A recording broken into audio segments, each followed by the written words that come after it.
Check it out. Check it out. Check it out. Showdown. Showdown. Showdown. Yeah, I'm a bad mother, shut your mouth. Yeah, the name is Showdog Brown. Yo, I get down. The ladies love the way I howl.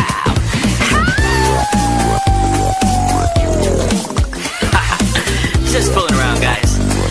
What? Was I too loud? Look, I'm a magical rap battle assassin, everlasting. Ain't no need for a caption. Me and my team, we so heroic. There's no opponent that can take us down.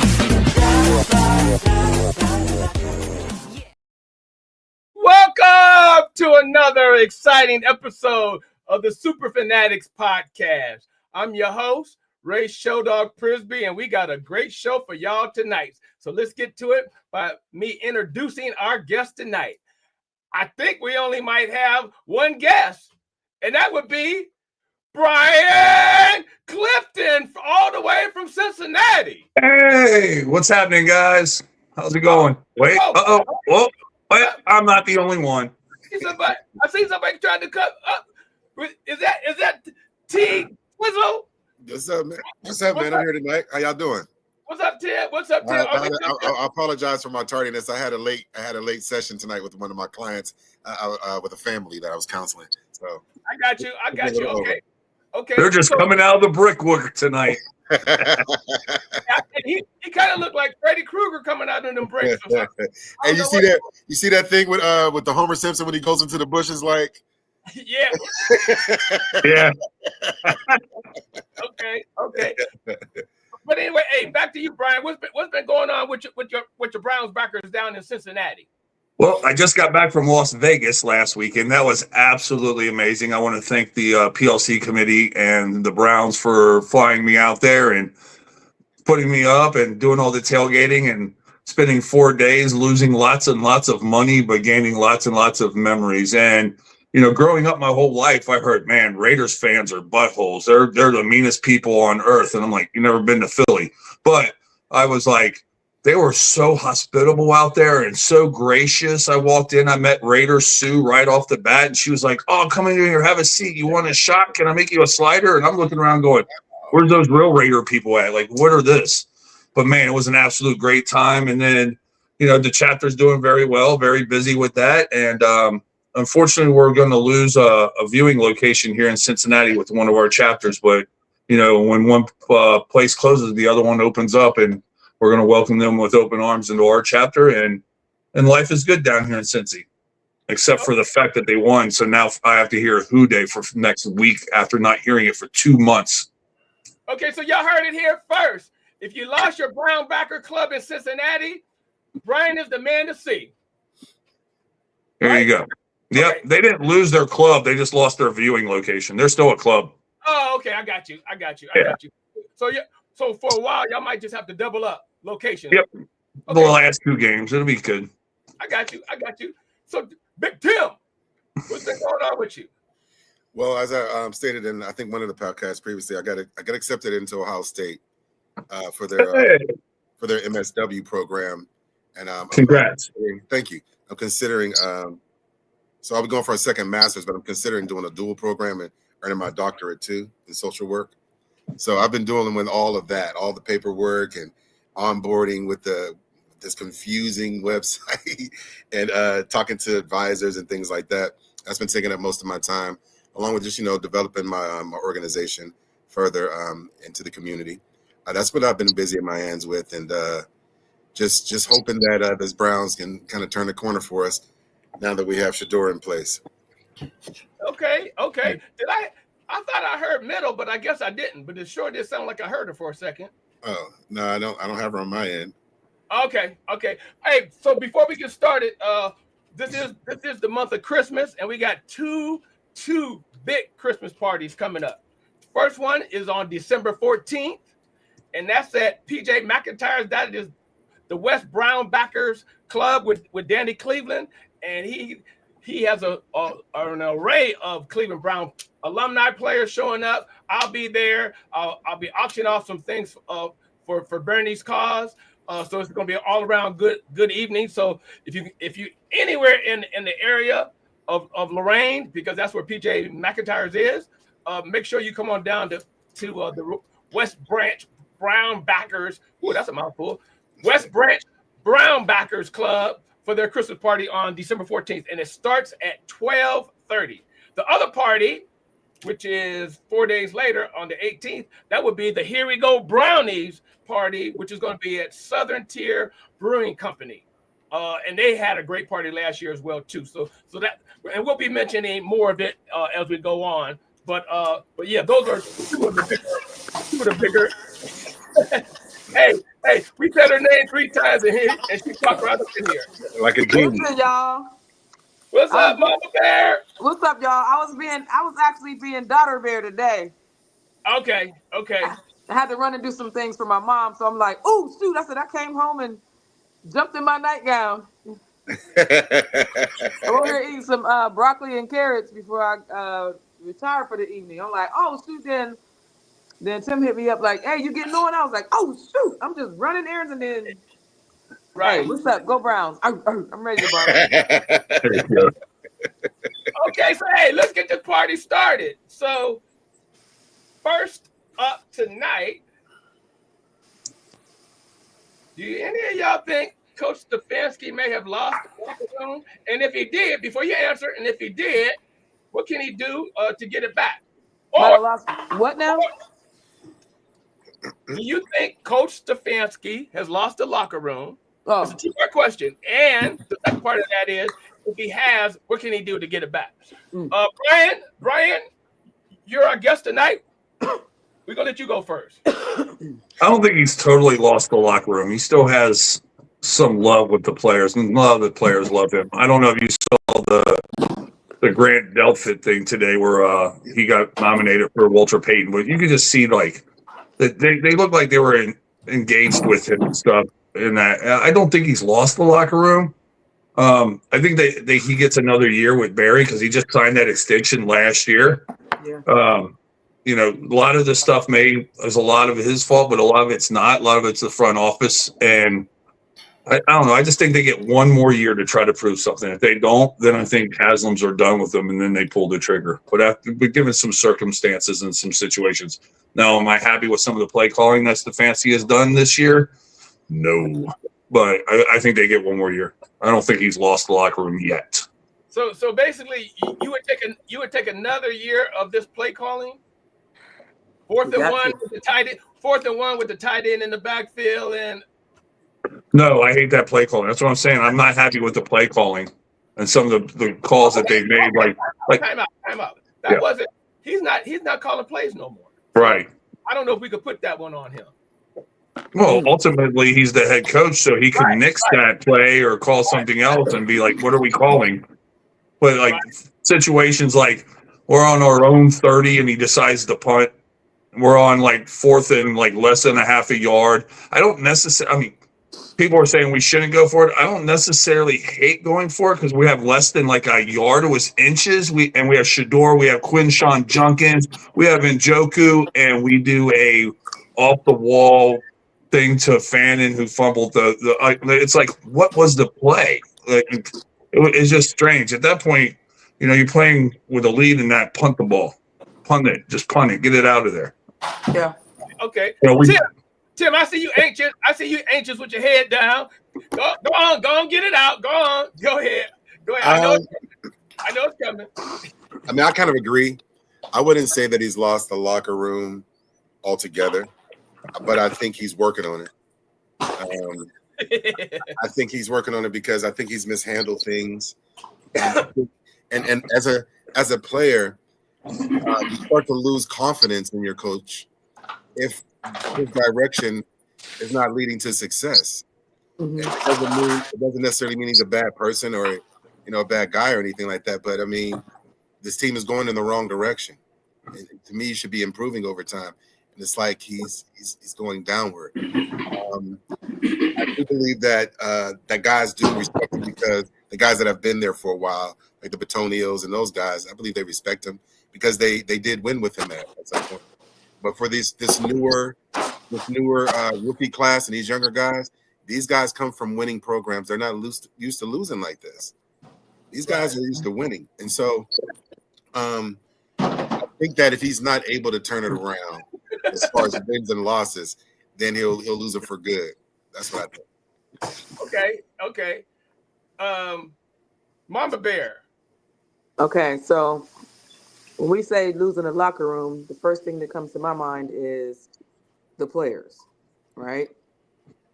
And while I was watching the game on Sunday, I was just thinking, man, Miles has got to be so tired. They working him to death, and he never gets to take home the W.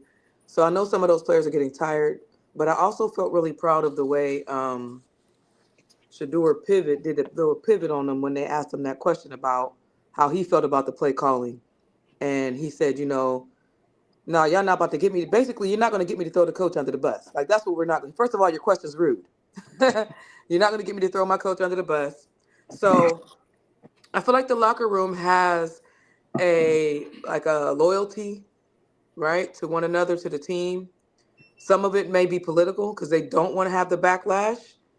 So I don't feel like he's completely lost the locker room. And what he can do to get it back is 100% get behind Shedeur because the locker room he has the locker room. The locker room likes Shedeur. So if he gets behind Shedeur, he can keep that locker room. But it doesn't mean that he doesn't still need to go. Everybody wants rid of him. And it doesn't mean he's going to last very long. But I just feel like if the one way he could get it back is to 100% get behind Shedeur. So wait, hold on, because somebody doesn't agree with you. You said Shedeur has the locker room, but I heard that his girl basically, I'm sorry, Dylan Gabriel's girl basically made a post that said, no, they love my man. My man, that's who they want to see play. So They who? Which they? Is he talking about the they of the locker room or the they fans? He's talking about the locker room and the front office, the coaches. Because he said the I've never seen Wyatt Teller pick up Dylan Gabriel from under his armpits like he was a toddler. Okay. But I saw him do it. I saw him do it with Shedeur though. Picked him up like a baby, like I love you so much. Give me a kiss. Mwah. Hey, Dustin. What up, Dustin? What's up, What up, Dustin? How are my Browns people? We're doing great. We good. Look at that. Look at Brian. You just in time. You just in time for the next question. I just want to see Brian smile 6 times during this episode, and my night's made. You got 5 more. So there's a rumor going around that Mike Tomlin is probably done after this year. That's crazy. And so my question is,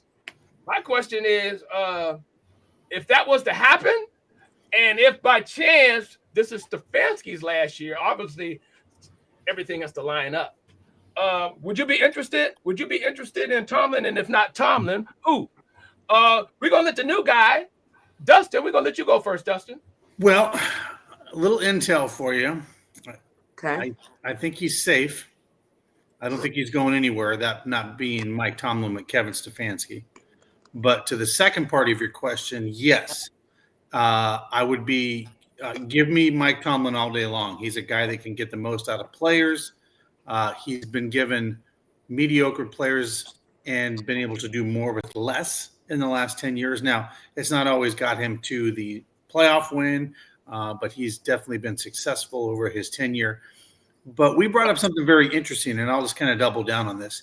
There comes a point in any organization, your own personal life or work or sports, where you've just ran your course. And I think Mike Tomlin has just ran his course in Pittsburgh. It doesn't make him a bad coach. Look at people like Andy Reid that had a good run in Philadelphia and then goes over to the Chiefs and has a great run with the Kansas City Chiefs. So I just think Mike Tomlin's run is done in Pittsburgh. And I think he'll have another job very quickly in the National Football League and be successful at his next stop. I can say the same for Stefanski if he is let go. I do think he'll pick up a job pretty quickly somewhere in the National Football League, and a new face and a new fresh look in Cleveland might be exactly what they're needed. Culture change. So, could you sign me up for it? All day long. Do I think it's going to happen? Not likely. And ironically, I think there's more of a chance that Mike Tomlin may be out than Kevin Stefanski. Okay. What's your thoughts, Mama Bear? We were talking about this at work today. If I would want to, I was like, man, if Tomlin's going to be out, man, I wonder if he would ever coach the Browns. And I was like, do you ever see coaches get traded within the same division, like we traded away Flacco in the same division? And what does that look like? You know, having coached the Steelers all that time. And I'm like, and then we just were calculating how well he used to do. And then how recently, you know, they just been like 50-50 in it, you know, for their record. I feel like we never get the best of anyone. And I feel like maybe he probably will go somewhere and coach and do well, but I feel like his Super Bowl years and best years are probably done. So if he would come up to the Browns, you know what he would do? Fall into that Browns energy, and we would be taking the L's. I don't know. Like, I still think he's great. I used to get so mad playing against him, but I feel like we would be taking the L's, man. Mike Holmgren comes to mind. What you say, Dustin? I'm sorry, not Dustin. Brian, what you think, Brian?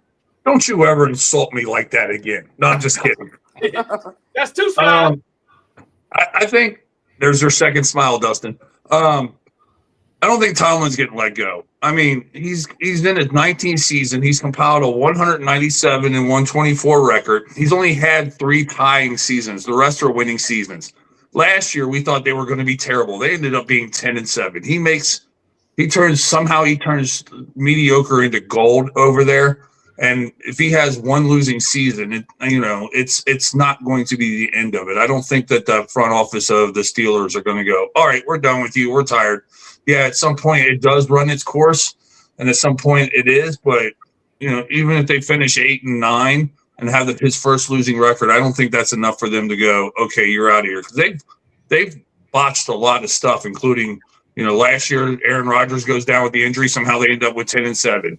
This year they got a botch again, and right now they're 6-6 and tied with the Ravens. I think they're actually ahead on percentage points right now of the Ravens. So they still have a chance to even win the division with an 8-9 record, which is garbage, which I never thought I'd see from the AFC North. But no, I don't think he's getting fired this year. I don't think they're going to let him go, and I don't think Stefanski's going to be let go this year. Okay.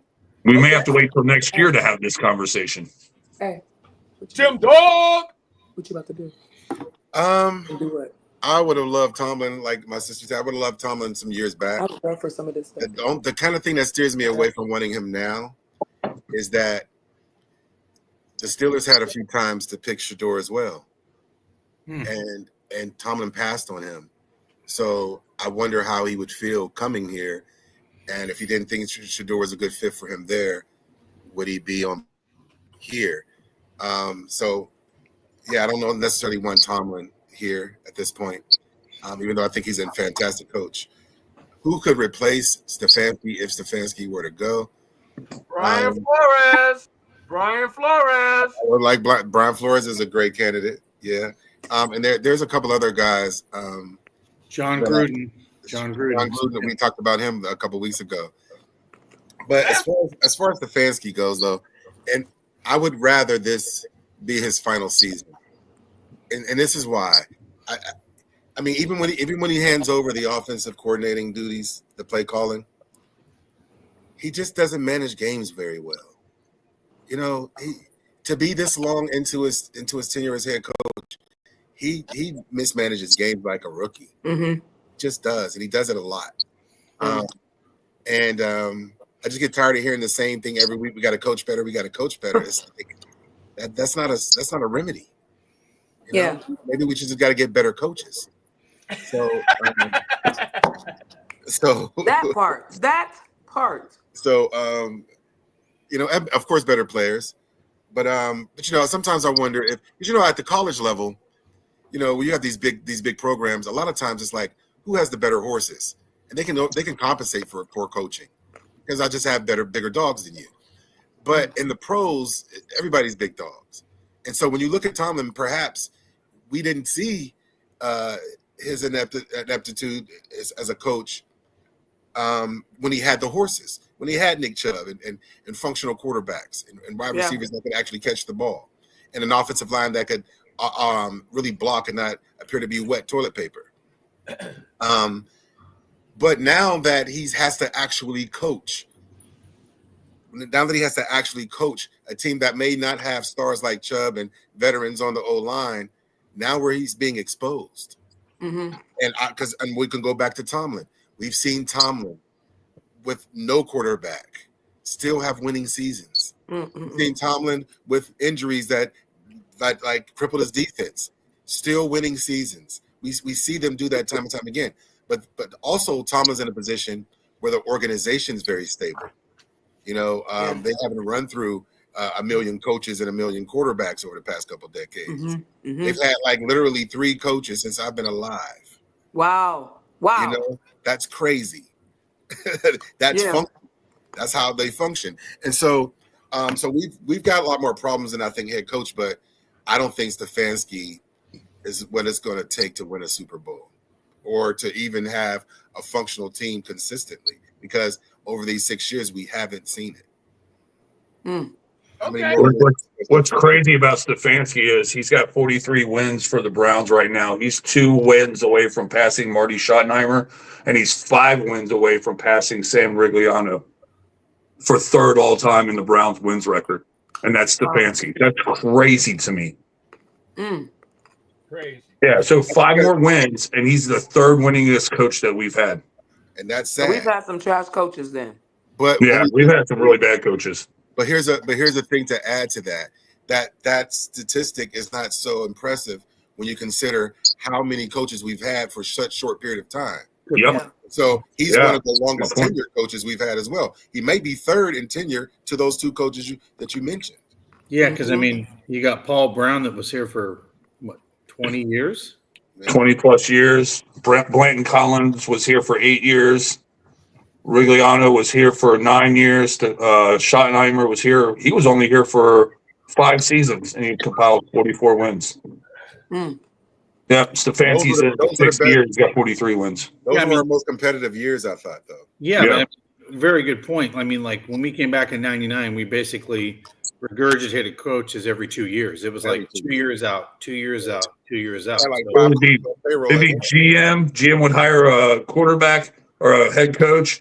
Then the GM would get fired, and then the new GM would fire the coach. It was like this, every 2 years. It was just the same thing over and over again. So that's another reason why I don't think Stefanski's getting the boot, is because we have the continuity now that we never had for all those years since we came back in 1999. That's why I think they give him 1 more year to keep that continuity before they go, yeah, this isn't working out. We're done here.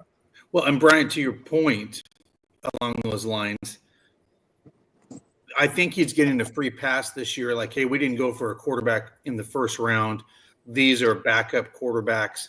We know you aren't going to be able to do a lot this year. Our roster isn't very good.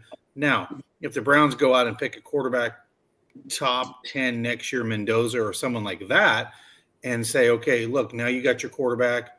We went and got you an offensive guard. If you can't put wins together with that team now, with somebody that's supposed to be better than what you have currently, then I do think he gets the boot next year and he's gone. Hold up, D. So you're asking Stefanski to take a rookie next year and do good? Come on, man. I mean, we can love or hate Stefanski, but no. I'm talking about the situation. Well, no, what I'm saying is, in 2023, he was able to get us to the playoffs with 5 quarterbacks, some that aren't even playing in the National Football League anymore. So my point being, clearly he can get quarterbacks in a position to win. Now, there is something we were talking about in our office today, which is kind of when you look at it from a microcosm, you know what he hasn't done well with? Young rookie quarterbacks.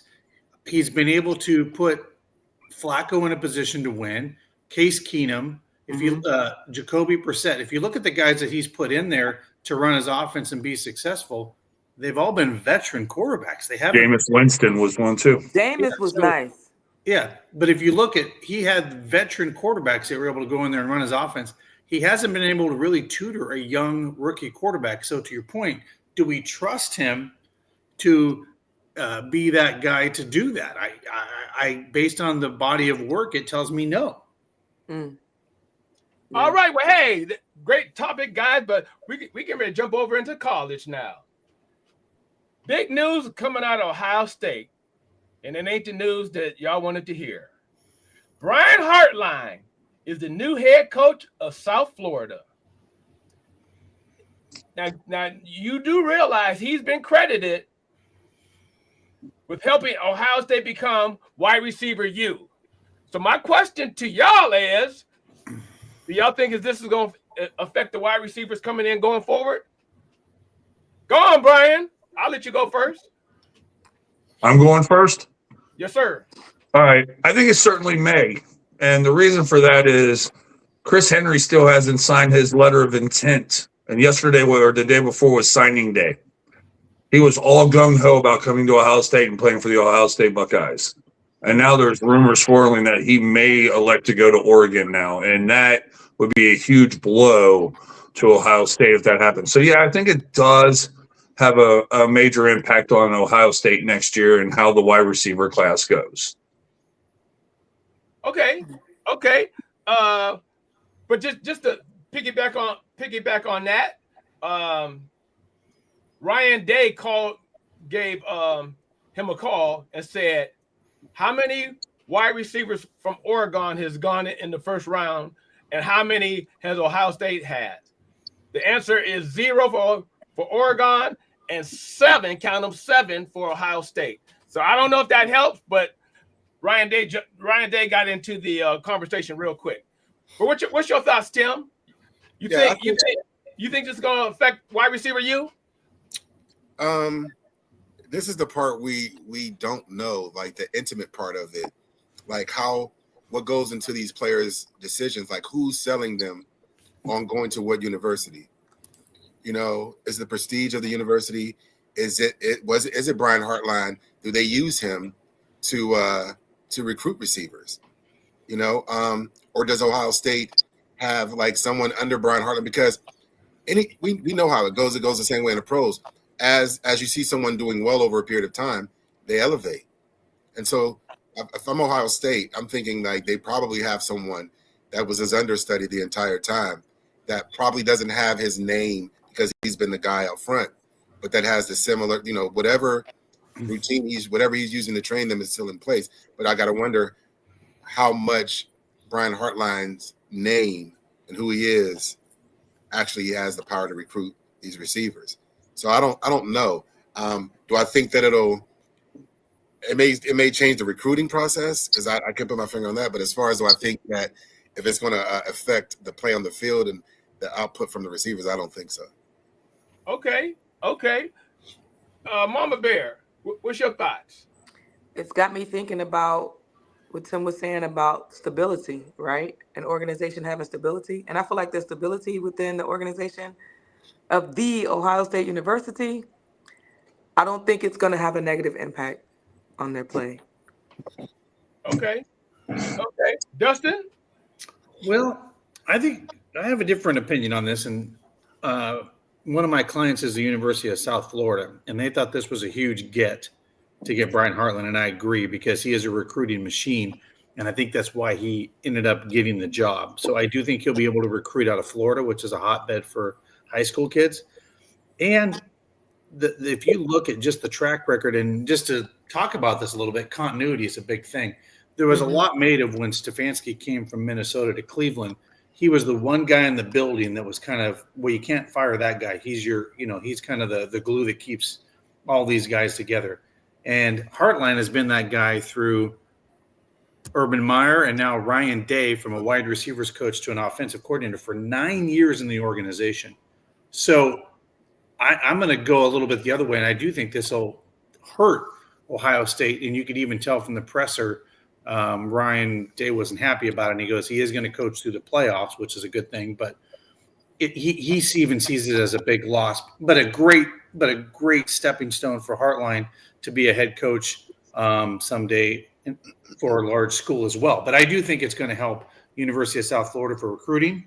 And I do think it will hurt. And the only reason I say that it'll hurt in some ways is he's been known to get these wide receivers to come to Ohio State, and now he can be that guy outside the room and say, look, hey, guys, look what I did at Ohio State. I can make you this great wide receiver. You'll get playing time right away here at the University of South Florida. And look at all the South Florida players that still get drafted into the NFL. So I do think he'll use that as leverage for sure.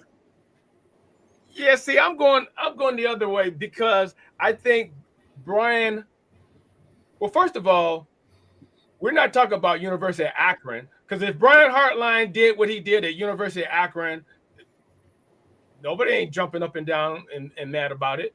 But because it's the Ohio State University, and here's the thing: young players, especially coming out of high school, they're attracted to winning programs.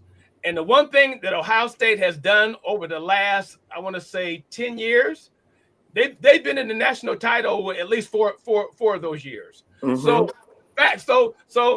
and I'm not taking anything away from Brian, but at the same time, it's almost like that's an easy sell because I'm selling you the Ohio State program and all the first round draft picks that have gone and how many times they've been to the national championship. Yes. So I just, me personally, and this is all opinion based anyway, but I don't, it doesn't hurt. As long as Ohio State keeps winning, they're just going to reload. They were crying, well, we lost Brian Kelly. It's the program. They lost the defensive coordinator. Well, hey, Matt Patricia. That's one monkey. That's one monkey to the top show in the nation. Yeah, to me, they can keep Ohio because of the program and because of the winning and because of who they are. They just keep reloading. So, well, you never know. You never know what the future holds, and who knows? Like Brian Hartline could go through the steps. He may one day become the next head coach of the Ohio State Buckeyes. We don't know that. That's basically what they were saying. He's going down there to get head coaching and then come back. So. Who knows? Yeah, the only thing I would say is University of South Florida, just because I know the program pretty closely, all the kids that basically don't go to Florida or Florida State, that's where they end up going to play, like those 3-star guys.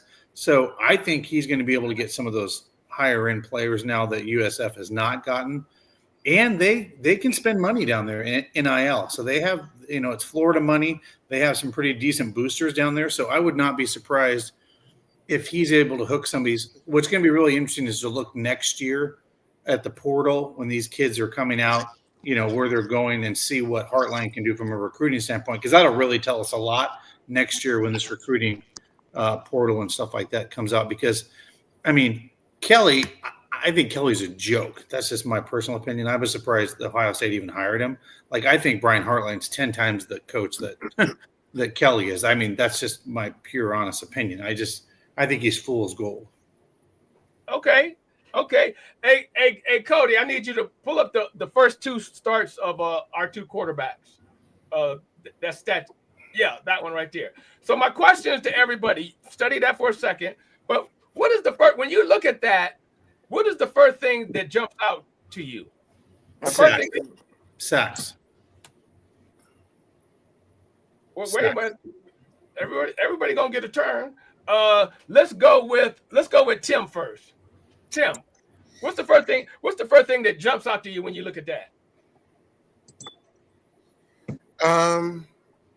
2 things jump out. Of course, the sacks jump out, but the attempts jump out too. The number of attempts that Dylan Gabriel had over his first 2 starts, it's like Shedeur got like half of those attempts.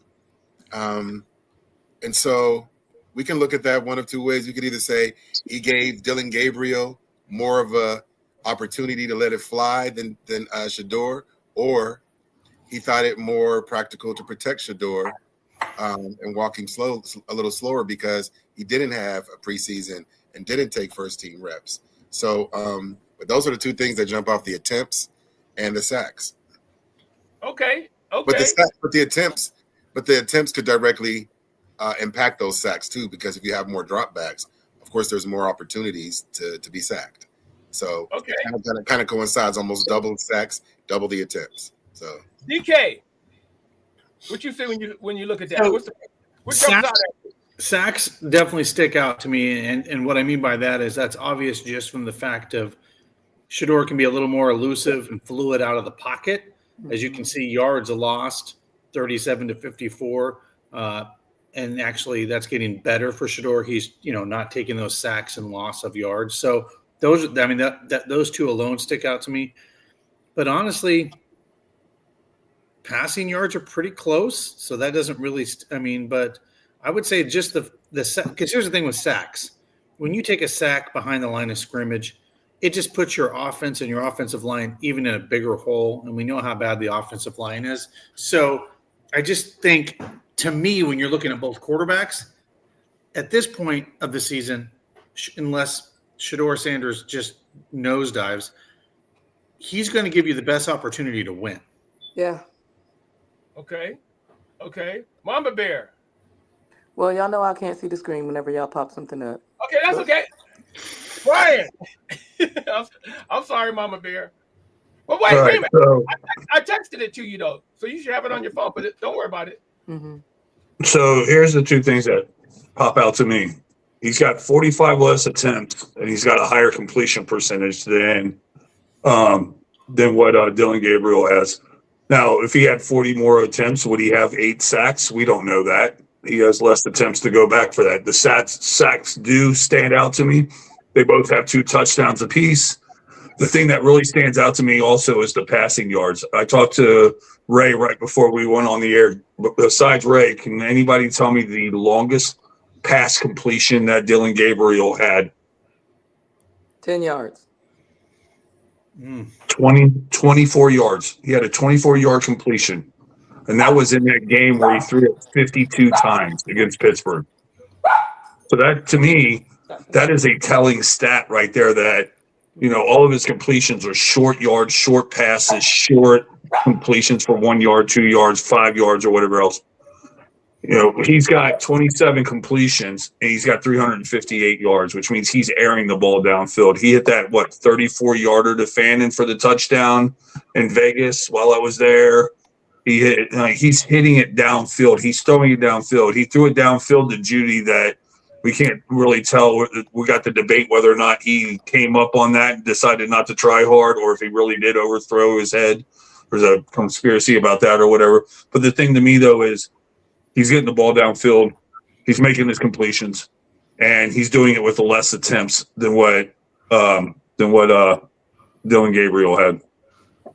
Right. Well, for me, the obvious thing that jumped out, the attempts versus the total passing yards. I mean, he basically has 50 more passing yards, but he has double the attempts, or almost double the attempts. It was just kind of crazy. But let's jump back to that Ohio State-Michigan game. Who in your mind? Who in your mind was the MVP of that game? Go ahead, Brian. I'm gonna let you go first, Brian. Who's the MVP of the game? Dang. I've got co-MVPs, to be honest with you. No, you only get one. I only get one?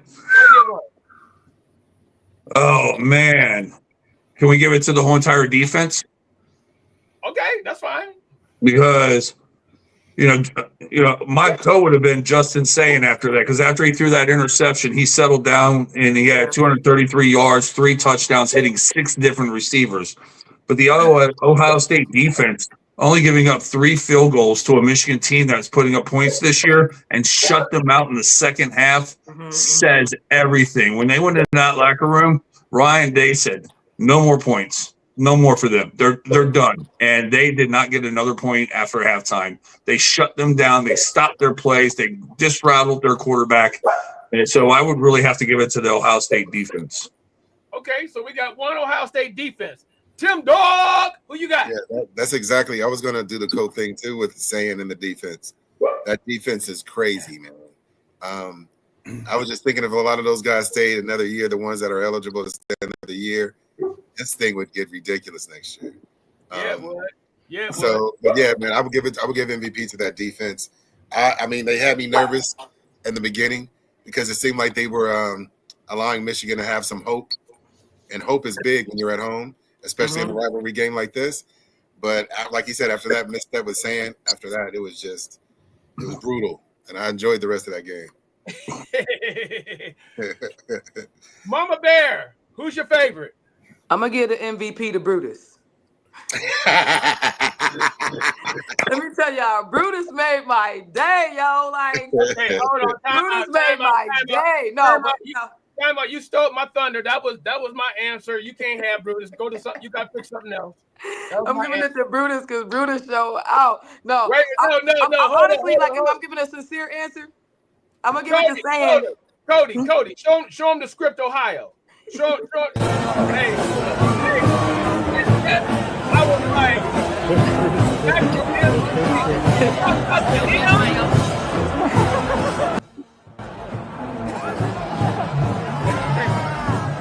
Yes.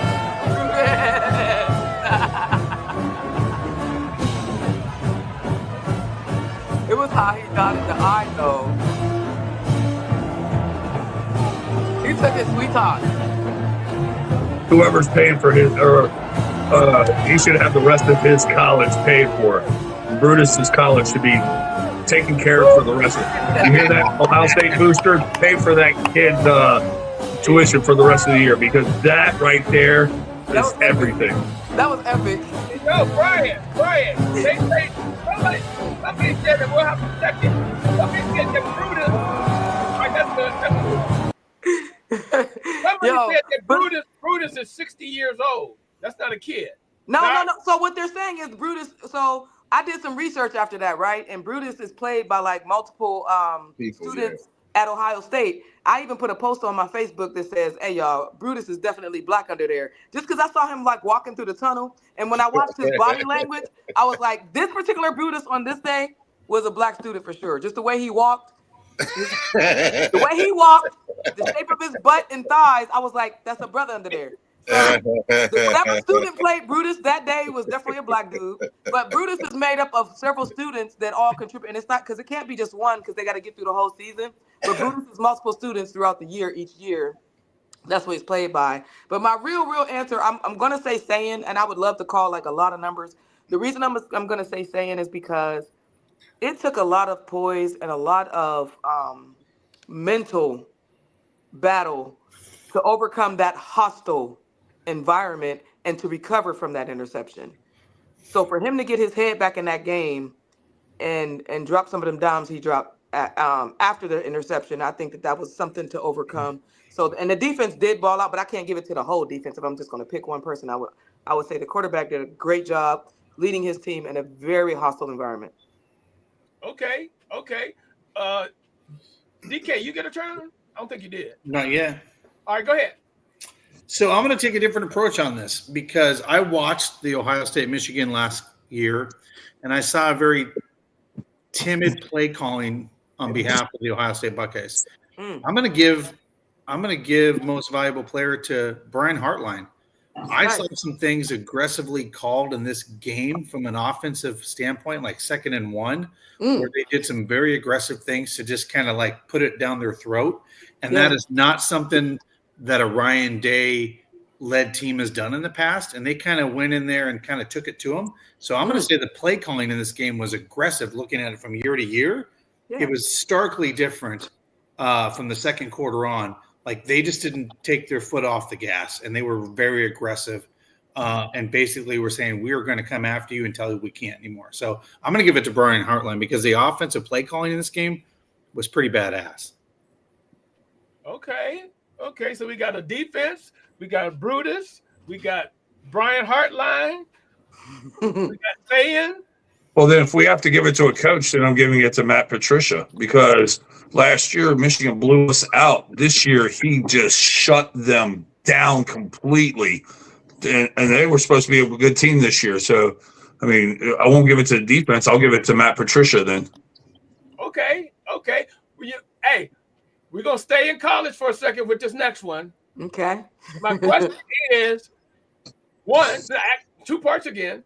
One, how good is this Indiana team? And 2,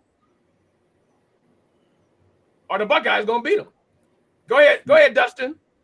Well, that's a tough question to throw right at me, but I like it. I like tough questions. Well, Vegas said it's a 4.5-point game. They think it's going to be close, right? Now, there's the argument that Indiana hasn't played anybody this year, kind of. but Ohio State hadn't really played anybody till kind of Michigan and some teams down the stretch. Now, Indiana did go into Oregon, beat them. They also had never won at Penn State ever, by the way. I think that's a real stat. Indiana's never won at Penn State, and they went in there and won. So Wow. I do think this Indiana team puts up a hell of a lot of points. I think it is going to be a slugfest. And this is going to be very unpopular, but for twofold, I think Indiana – because, first of all, there's this discussion about should we even do championship games anymore, because no matter what happens in this game, both of them are going to the playoffs, period. We know that. So there's no questions asked, 1 and 2. But I do think Indiana, being in Indiana, squeaks this out and wins this game, and then there's that conversation. And from a Browns perspective, if that happens and this kid from Indiana, Mendoza, wins this against that Matt Patricia defense, Cleveland Browns, you better be getting ready to draft a quarterback next year then. You said get ready to draft a quarterback next year? Mendoza. Okay. Did you hear what the asking price for Mendoza is? Our 2 number 1s and our number 2. Okay, No. done. No. No. He is, No. there's nothing generational about Mendoza that I've seen. Nothing. That doesn't mean he's not a good quarterback, but no, you don't give up 2 I'm 1s. so tired of drafting quarterbacks. I don't know what to do. Well, so all we have to do is give up our 1 from Jacksonville this year and next year's 2. That's not crazy. No. We're giving up We're giving up our number 1 and Jacksonville's number 1 and our number 2. Right. So we're giving up So 2 1. we would give up the 2026, not this year's. We would give up next year's second round draft pick, and give up our 2 firsts to move up to number 1. Correct. Because they beat Ohio State, you're doing that? First of all, I don't think they have a snowball chance in hell to beat them. Matt Patricia. Let me tell you what's going to happen. Remember the Titans, and remember when the defensive coach called the whole defense to the sideline, and he said we're going to blitz every down, and if they get 1 more yard, I'm snatching your ass out the game. Matt Patricia is going to give some type of pregame speech like that. I would be surprised if they get more than 14 points. Now I'm calling it. Okay, so Ray, just to not to be a Debbie Downer, but how often is Vegas wrong? They could be wrong. But they're hardly ever wrong. They're like right 95% of the time. Well, okay, so this is the 5%. This is the 5% of the game. I'm saying you're going to have a close game. Well, you know what? That's why they have to. And it's also in Indianapolis's backyard. Just like Michigan's was at the crib. Beat them up at the crib. Yeah, but Indiana's a much better team than Michigan, though. Yeah, but here's the other thing too. We got that Ohio State offense is fast, and we're playing inside with no snow. I don't think Indiana matches up. But that's just my opinion. We're gonna find out. We're gonna find out, ain't we? Yeah, exactly. So what you think though? What you think, Tim? What you think is gonna happen? I don't think Indiana is as good as people think they are. I don't know who they played to prove it. I don't. A lot of these teams, like the Alabamas and stuff, when you see them always at the top, it's like who are they really playing? All season long. Where's the real test? We saw Indiana be challenged. Who challenged them and almost beat them, and they had to win with like a last second pass or something like that earlier this season. Was that Michigan? Was that Michigan? I'm not. I remember that game. It took them a last second whatever. Yeah, and that opponent wasn't to the. I don't think. I mean, there's a chance it could be a close game in the beginning, but in that environment on turf with no elements, yeah, man, I just don't see it. Like you got the Ohio State, but their offense has way too many weapons. Way too. Yeah, they're gonna put a bunch of points up. You can't cover all of that. Tate and Smith and Ennis it's just too many things coming at you, and a defense that's suffocating like that. I just don't see it. I don't think, and a lot of times we'll see these quarterbacks flash right in the season when they're getting ready to be drafted, and so that's 1 year. Like, so what? Mm-hmm.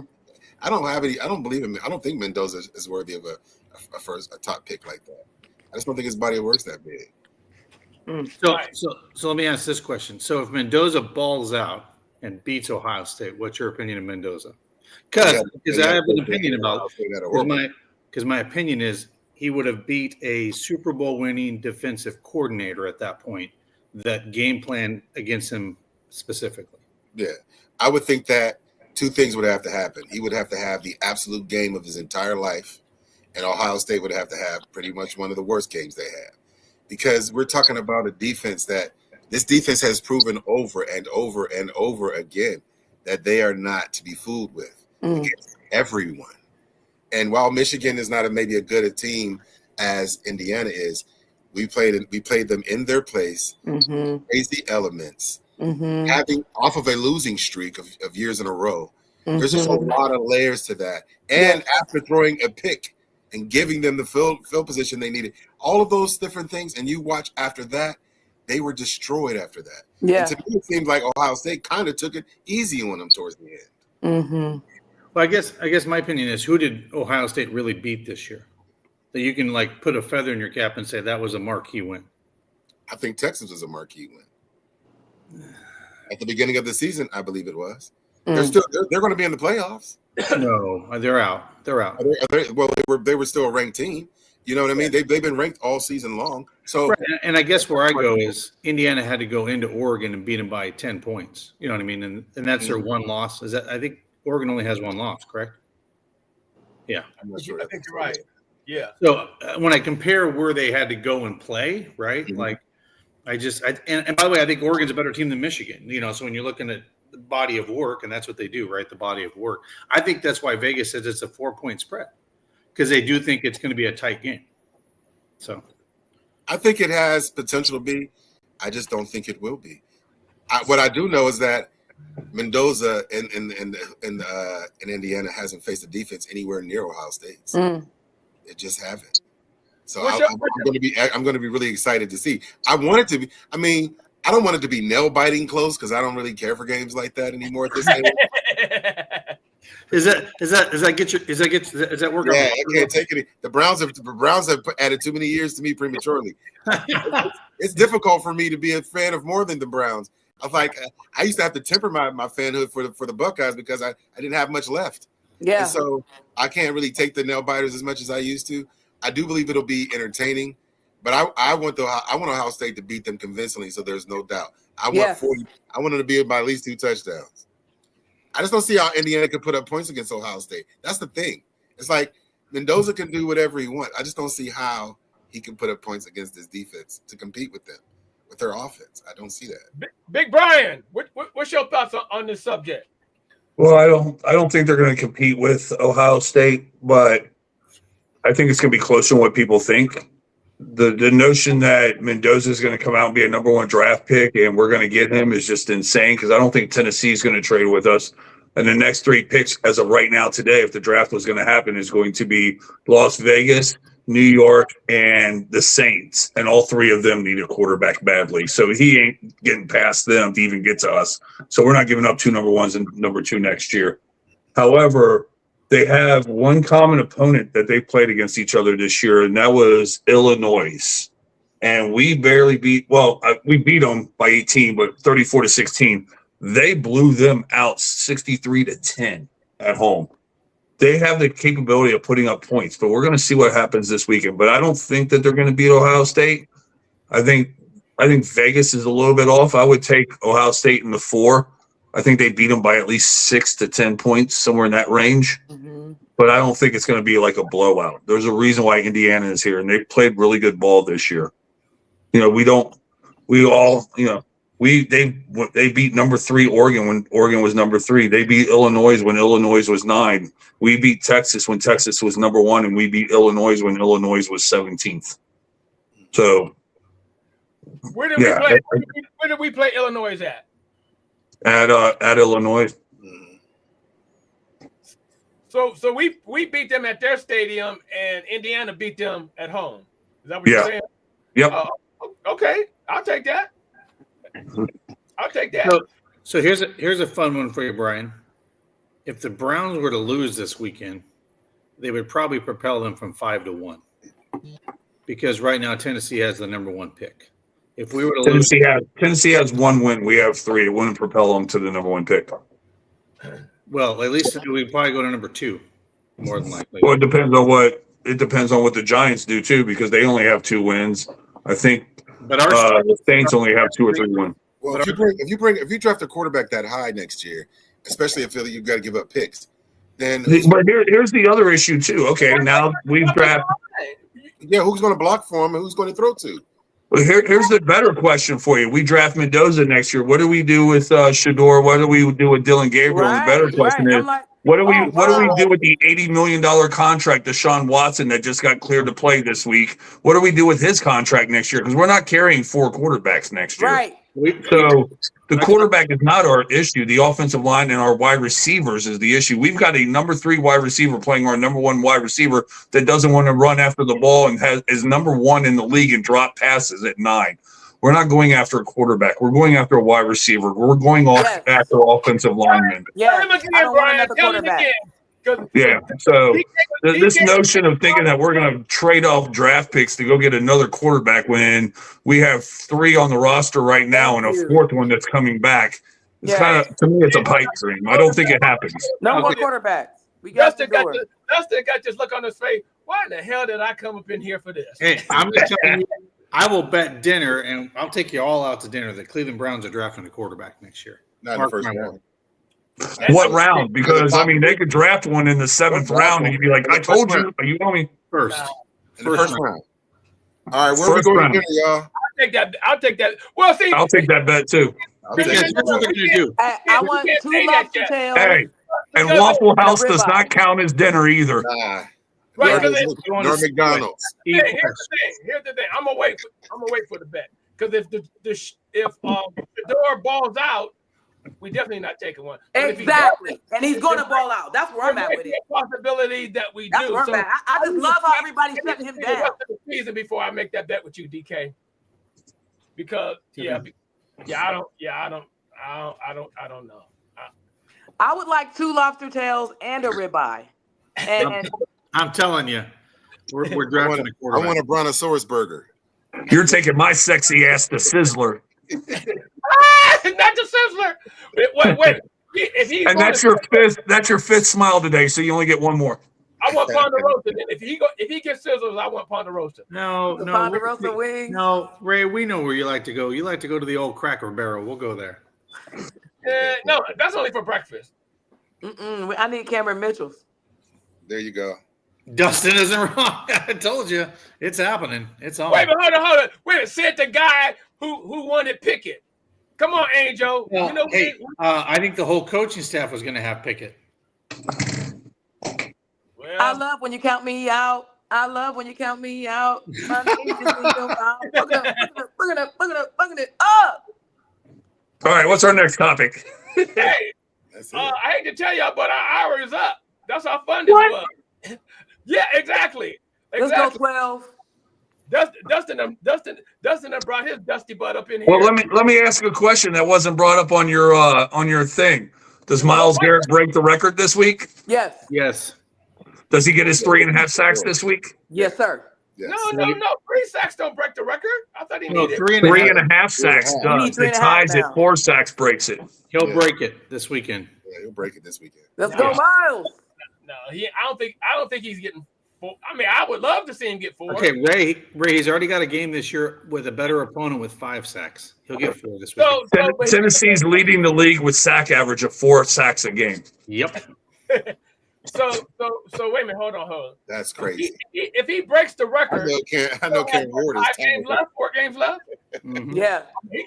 He could send that record out into the So stratosphere. so I don't know if you guys noticed at a game, he has 25 written on Yeah, that says that's his that's his goal. That's his goal, is to get to 25 sacks. That's crazy. Wow. Yeah.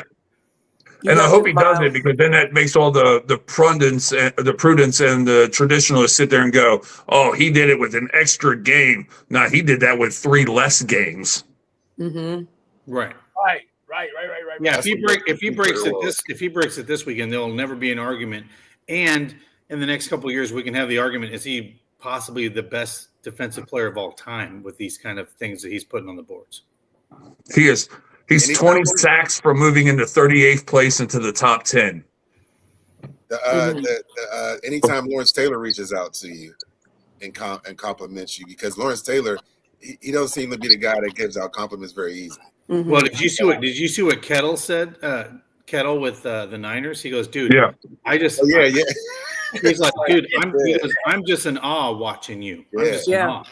Yeah. And then he was like, "Can you not chip me?" He goes, "No, I can't." He goes, "But I'll tell him to let you have one."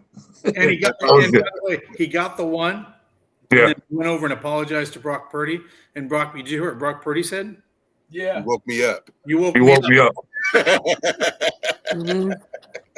Which, I mean, what is that saying? Like, he was beating the Browns so bad that he was kind of bored behind the lines. Yeah. So every Sunday, make sure you wear, if you have a Myles Garrett jersey, make sure you wear your Myles Garrett jerseys until he breaks that record. That's kind of a thing that we're doing. Okay, I'll have mine on this Sunday. I'm gonna be at the Point on Main with the BOC Browns of Columbus. That's what I'm gonna watch. You know, you gotta wear your 12. You gotta have the 12. The 12. the 12. Good stuff, baby. Well, hey, guys, girls, another great show. I mean, man, come on. Believe That land. That hour came and went like that. There's your 6th smile. I paid my debt. Hey, Brian, we have our Christmas party on December 18th. We can make it. I did it at the top of the show. All right. Is that my official invite since I didn't get one yet? It's on Facebook. Everybody in the world's invited. But if you need a personal one, yes, Brian, there's your invite. And I've already invited these folks. I was gonna say, Dustin, keep in mind that my birthday falls right around the draft every year, so I'll be looking forward to my lobster tails and steak. Okay. Well, you know what? By the way, we didn't make so before we close this out. What do I get if I'm right? Nothing. Ooh. We didn't get anything. The You pride of get being we a didn't dinner offer from all of anything. us. Yeah, we didn't offer the pride of being right. You get to not buy us dinner. Right. We're let off the hook. Yeah. Listen to the woman in banking. Of course she needs it. I'll take you to Waffle House. Yeah, and then I'll get in a fight and be over the counter throwing shit like at a Waffle House. Hey, if you win, Cracker Barrel is calling your name. I already hear him. Right, that's true. You guys all get to pick a restaurant that I want. Oh, that's fair. Okay, all right. Brian will take me to Skyline Chili, and you'll take me to. Ew. There you go. Hey, as always, love, peace, and go, bro. Go, bro. Go, bro.